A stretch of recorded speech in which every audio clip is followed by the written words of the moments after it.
In the winter of 1939, Finland found itself plunged into a brutal conflict with the Soviet Union. The Soviet forces, vast and numerous, crossed the Finnish border, starting what would come to be known as the Winter War. Among those fighting to defend Finland was a soldier named Simo Häyhä. Born on December 17, 1905, in the small Finnish village of Rautjärvi, Häyhä's early life was one of simplicity. He grew up as a farmer, but more importantly, he was an avid hunter, spending countless hours in the forest near his home. It was here, in these woods, that Simo would develop the skills that would make him one of the deadliest snipers in military history. The Soviet Union's invasion of Finland was swift and overwhelming. Tens of thousands of Soviet soldiers poured into the country, expecting a quick victory. But they were unprepared for the Finnish resistance or for the harsh winter conditions. In the midst of this chaos, Simo Häyhä joined the Finnish Army's 6th Division. Armed with a simple Mosin Nagin M28 rifle, a weapon that many considered outdated, Häyhä quickly made a name for himself. What set Simo apart from other snipers was his approach. While many snipers used scoped rifles, Häyhä preferred to use iron sights. This made him harder to detect, as he didn't need to raise his rifle too far from the ground.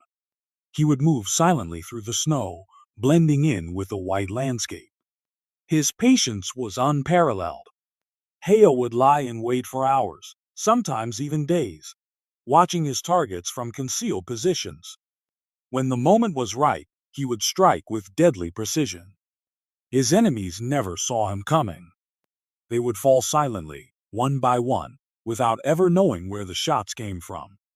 Simo's reputation grew quickly, and the Soviets soon gave him the nickname the White Death, a fitting title, given his ability to eliminate targets from a distance without ever revealing himself. As Häyhä's kill count mounted, the Soviet response grew increasingly desperate.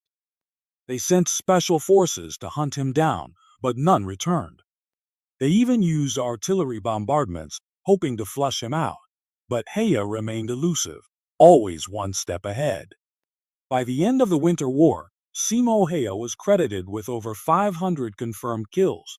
Some estimates suggest the number could be even higher, as many of his kills were unreported. This staggering number made him one of the deadliest snipers in history, a title he never sought, but one that would follow him for the rest of his life. But even Simo Häyhä was not invincible. On March 6, 1940, while in a sniping position, a Soviet soldier finally managed to take him down. A bullet struck him in the face, nearly killing him. Häyhä was rushed to a hospital, where doctors were unsure if he would survive. But against all odds, he did.